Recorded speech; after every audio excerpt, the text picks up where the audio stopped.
Friends, welcome है आप सभी का मेरे यूट्यूब चैनल पर।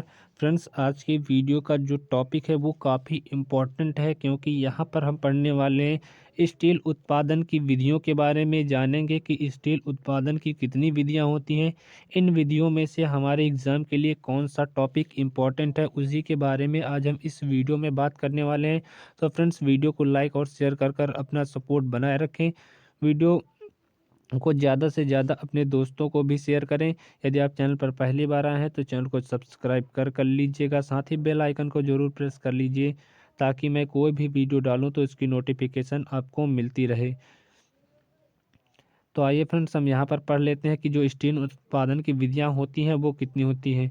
तो पहले आपकी जो होती है विधि होती है वो सीमेंटीकरण विधि होती है। दूसरा आपका क्रूसिबल प्रोसेस होता है। तीसरा आपका होता है बेसिमर प्रोसेस। चौथा आपका होता है इलेक्ट्रिक प्रोसेस। पांचवा आपका होता है एल्डिक प्रोसेस। और छठा आपका होता है ड्यूप्लेक्स प्रोसेस। तो यहाँ पर हम आज पढ़ेंगे बेसिमर प्रोसेस के बारे में और पढ़ेंगे ड्यूप्लेक्स प्रोसेस के बारे में, क्योंकि दोनों प्रोसेसें काफ़ी पूछी जाती हैं। तो यहाँ पर जो हमारा स्टील उत्पादन की जो प्रोसेस होती हैं वो 6 प्रकार के आपके होते हैं। तो सबसे पहले हम पढ़ लेते हैं कि बेसेमर प्रोसेस होता क्या है। तो यह जो विधि होती है एक भट्ठी होती है। मतलब जो आपका बेसेमर प्रोसेस होता है वो सारा एक भट्ठी ही होती है। इसकी जो आकृति होती है वो अंडाकार होती है तथा इस्पात की बनी होती है। तो इसको एक बार फिर से समझ लेते हैं कि जो हमारा बेसेमर प्रोसेस होता है वो एक प्रकार की भट्टी ही होती है। जो इसकी आकृति होती है वो अंडाकार होती है तथा जो ये इस्पात की बनी होती है। इस भट्टी में अग्नि सतह मतलब आपका है कि जो इन भट्टियों में जो ईंटों का प्रयोग किया जाता है वो अग्निशा ईंटों का स्तर लगा होता है। यदि कच्चे लोहे में फास्फोरस अधिक होता है तो उसमें क्या करते हैं कि कैल्शियम ऑक्साइड व मैग्नीशियम ऑक्साइड के स्तर की ईंटें लगाई जाती हैं। यदि कच्चे लोहे में फास्फोरस की मात्रा कम होती है तो वहाँ पर SiO2 सिलिकॉन ऑक्साइड की ईंटों का स्तर लगाया जाता है। कहने का आपका मतलब होता है कि जो हमारी ये भट्टी होती है बेसेमर जो हमारा प्रोसेस होता है, तो वहाँ पर हम क्या करते हैं अग्निशा ईंटों का प्रयोग करते हैं, लेकिन अकॉर्डिंग टू हम फास्फोरस करते हैं। यदि फास्फोरस की मात्रा अधिक है तो वहाँ पर हम कैल्शियम ऑक्साइड और मैग्नीशियम ऑक्साइड के ईंटों का स्तर लगाते हैं। यदि हमारा क्या होता है कि फास्फोरस की मात्रा कम होती है तो वहाँ पर हम सिलिकॉन ऑक्साइड की ईंटों का सतह का जो हमारा स्तर लगाया जाता है उसका प्रयोग करते हैं। इस विधि में कई ग्रेड की स्टील लगाई जाती है। इस प्रकार इसमें क्या होता है कि SiO2 Mn तथा Fe के ऑक्साइडों की मात्रा क्या होती है कि भट्ठी के बाहर निकलती रहती है। अब यहाँ पर हम इसका स्टील का जो वर्गीकरण होता है, वहाँ पर जो स्टील का निर्माण कैसे किया जाता है उसके बारे में जान लेते हैं।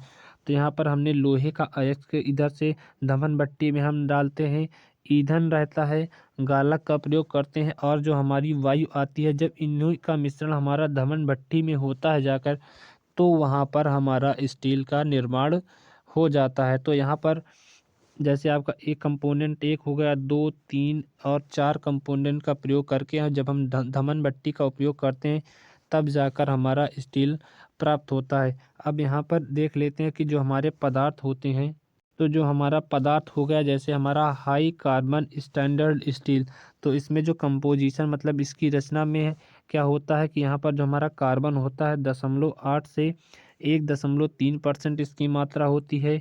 सिलिकॉन में जो इसकी मात्रा होती है 0.1% से 0.4% होती है। Mn की जो हमारा मैग्नीज होता है वहाँ पर जो उसकी मात्रा होती है 0.15 से 0.4% रहता है।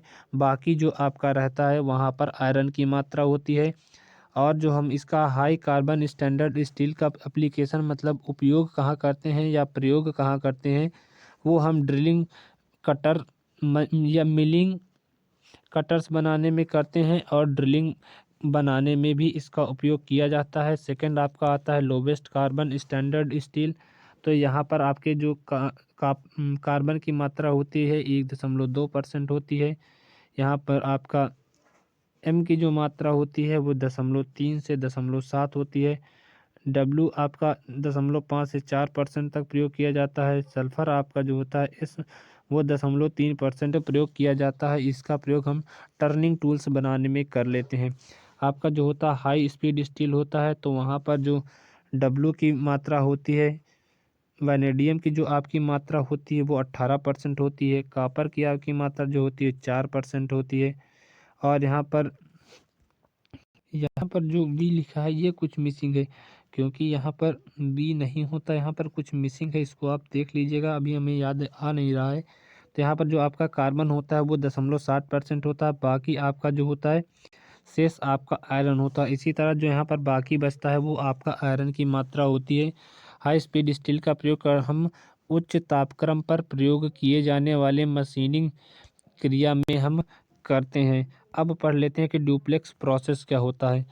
तो इस विधि के अंतर्गत जो है स्टील का पूर्ण शुद्धिकरण किया जाता है। कहने का मतलब है डुप्लेक्स प्रोसेस एक ऐसी विधि होती है जिसके अंतर्गत हम क्या करते हैं, स्टील का पूर्ण रूप से शुद्धिकरण करते हैं। इसका उपयोग हम तब करते हैं जब आयरन अयस्क में सल्फर और फास्फोरस की मात्रा अधिक होती है, तभी हम डुप्लेक्स प्रोसेस का उपयोग कर लेते हैं। तो फ्रेंड्स उम्मीद करता हूँ वीडियो पसंद आया हो तो वीडियो को लाइक शेयर ज़रूर करें। चैनल पर आप पहली बार आए हैं तो चैनल को सब्सक्राइब कर लीजिएगा, साथ ही बेल आइकन को ज़रूर प्रेस करिए इसी तरह के वीडियोस के अपडेट पाने के लिए। तो फ्रेंड्स आप आई बटन पर क्लिक कर जाकर वीडियो देख सकते हैं। प्लेलिस्ट में अभी तक की जितनी भी मैंने वीडियोज़ अपलोड की हैं। Thank you friends for watching this video. Meet you on next videos.